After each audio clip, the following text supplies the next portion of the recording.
Only a few years ago, we were a discouraged people. Because we were the first to lose our jobs when old man depression came along and the last to get them back, we struggled vainly to regain our bearings while depression, fear, and failure stalked the nation. A tenth of the population of the United States, we formed as a race over a sixth of the unemployed. 1 out of every 4 of us was on relief. In vain, we sought for something to restore our confidence, our hope, our courage. Without jobs, we had no money. And without money, we could not purchase food for the hungry mouths at home. Our only hope lay in charity. Hunger drove our people to the bread lines. Anxiously, we waited for some sign of better days. Then came the federal government's work program. One by one, it took us out of the bread line. It gave us a new chance to take a normal place in the life of our community. It made us self-supporting. It changed the haggard, hopeless faces of the bread line into faces filled with hope and happiness, for now we work again.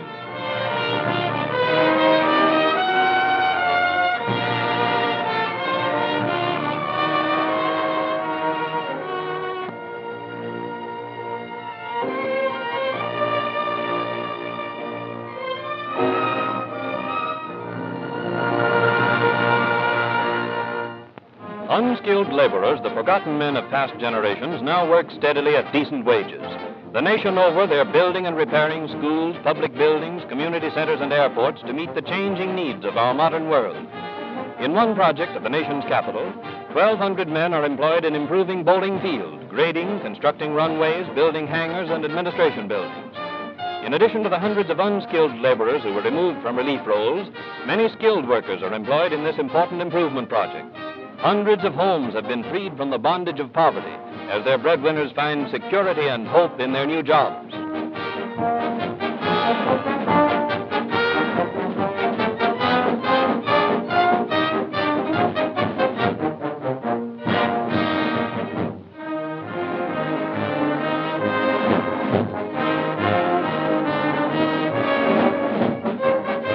In New York City, a WPA housing demolition project is underway, which will greatly improve the living conditions of families of moderate means.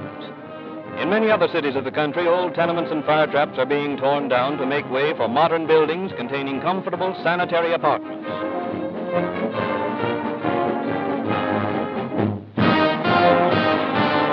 At Colonial Park in Harlem, as in many other congested areas, WPA workers have constructed a huge swimming pool and are now completing a bathhouse which will accommodate 4,100 persons.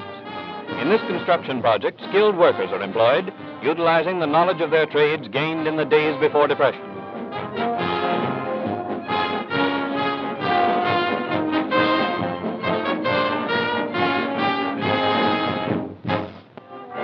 Swimming pools are particularly valuable to the community because they offer a haven of relaxation to young and old during the hot summer months.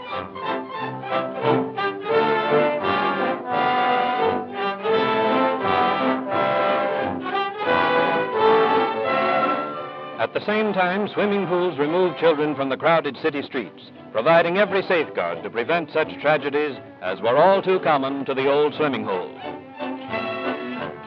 Typical of the park improvement projects underway all over the country is another feature of the improvement program at Colonial Park. A wading pool has been built by WPA workers in which the youngsters may splash to their heart's content. New additions to the playground area have been made possible by the grading and improvement of parts of the park which were formerly merely decorative. Even the youngest children find plenty of opportunities for play under watchful supervision.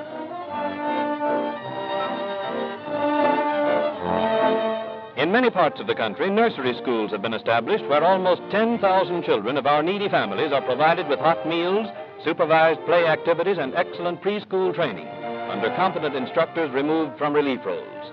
In these projects, employment has been provided for 600 teachers, nurses, dietitians, and cooks.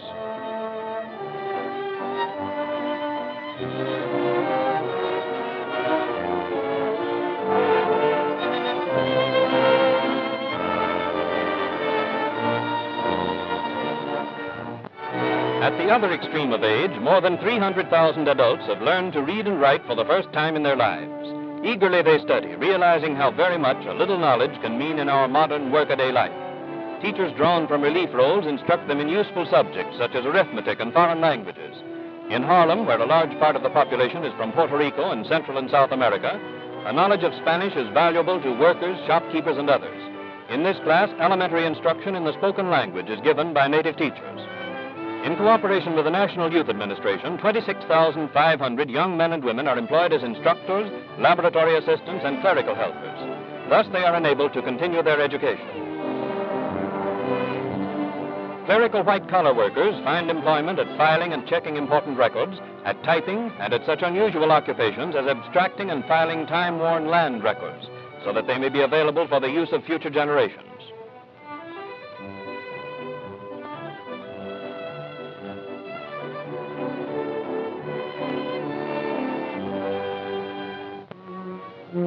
As part of the program of rehabilitation and the conservation of human resources, a number of household training schools have been established by WPA. In these schools, girls from relief families are prepared for domestic work which will make them self-supporting.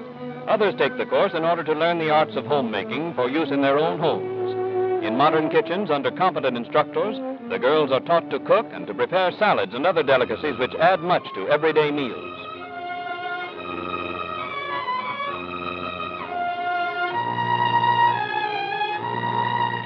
Here's where you may be able to learn something. This is the way the girls are taught to make beds, an art which few have mastered.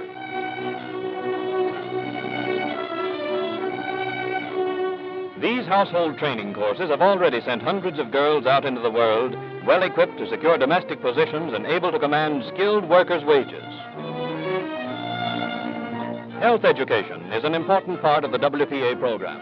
At a number of health centers in large cities, qualified instructors teach groups of women first aid methods and the proper care of children. The care of the sick is also taught by trained instructors at health centers throughout the country.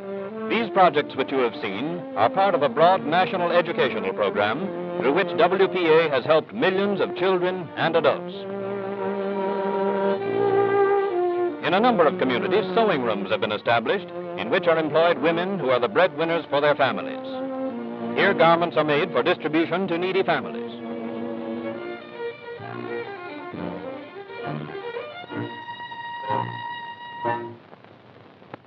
Musicians and singers, too, found employment in orchestral and vocal groups. These art singers, organized and directed by William Lawrence, have successfully presented a great many programs of classical music. In pride of meadow fields are gay, a bird is sweet, from a trouble have all things should, with joy begin the spring. La la la, la la la, la la la, la la la,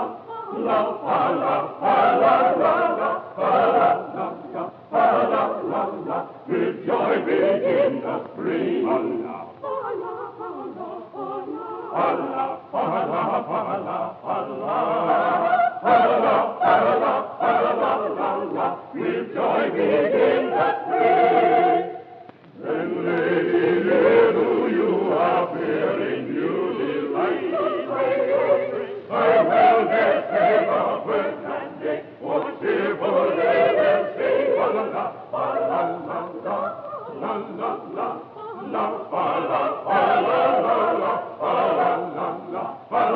la la, more cheerful they will sing. Allah, Allah, Allah,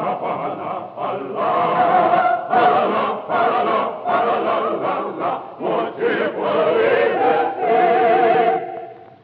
One of our greatest contributions to the world of music is the spiritual, recognized the world over as a fine example of the folk music of America.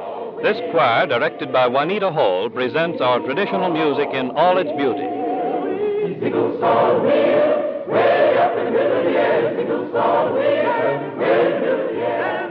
You run my face, and make me run my grace. Don't be in the wheel, way in the middle of the air. Single song wheel, way up in the middle of the air. Single song wheel, way in the middle of the air. You run my face, and make me run my grace. Don't be in the wheel, way in the middle of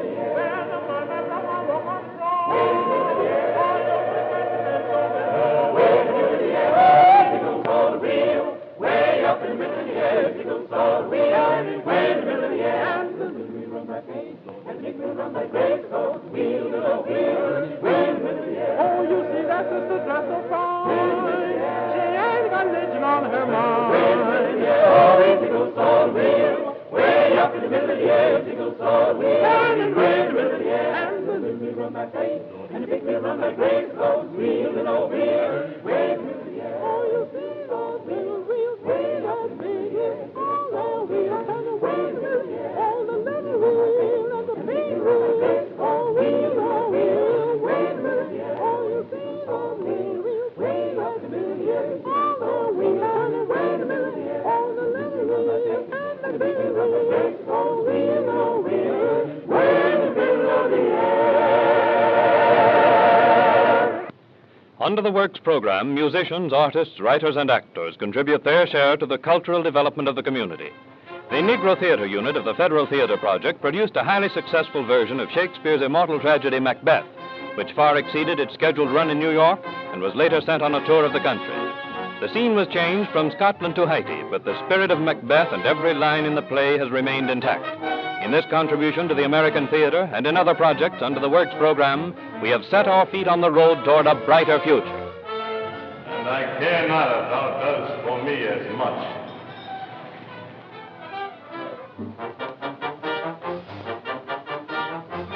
Fear not, till Burnham Wood do come to Dunsinane, and now a wood comes toward Dunsinane.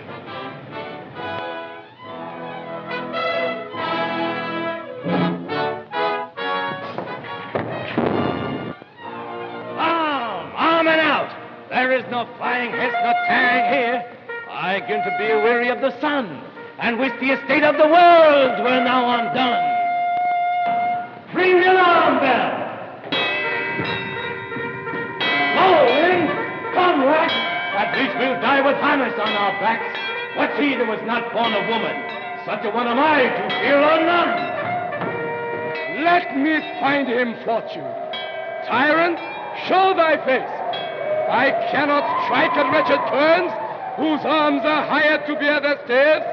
If thou beest slain and with no stroke of mine, my wife and children's ghost will haunt thee still.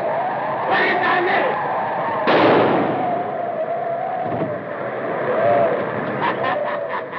My name's Macbeth. Turn, hellhound, turn!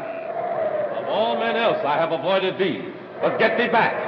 My soul is too much charged with blood of thine already. Then yield thee, coward, and live to be the show and the gaze of time. We'll have thee as our rare monsters are, painted upon a pole, and under it, here may you see the tyrant. I will not yield.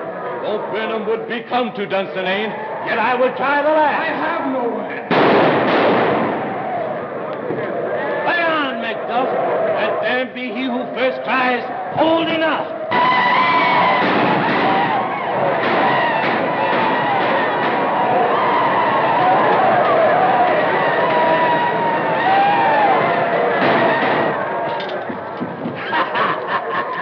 Thou losest labor, for I bear a charmed life which must not yield to one of woman born. Despair thy charm, and let the angel whom thou still hast served tell thee Macduff was from his mother's womb untimely ripped.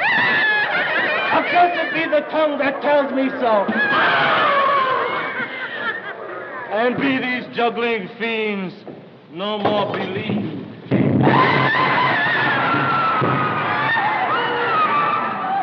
Hail, King!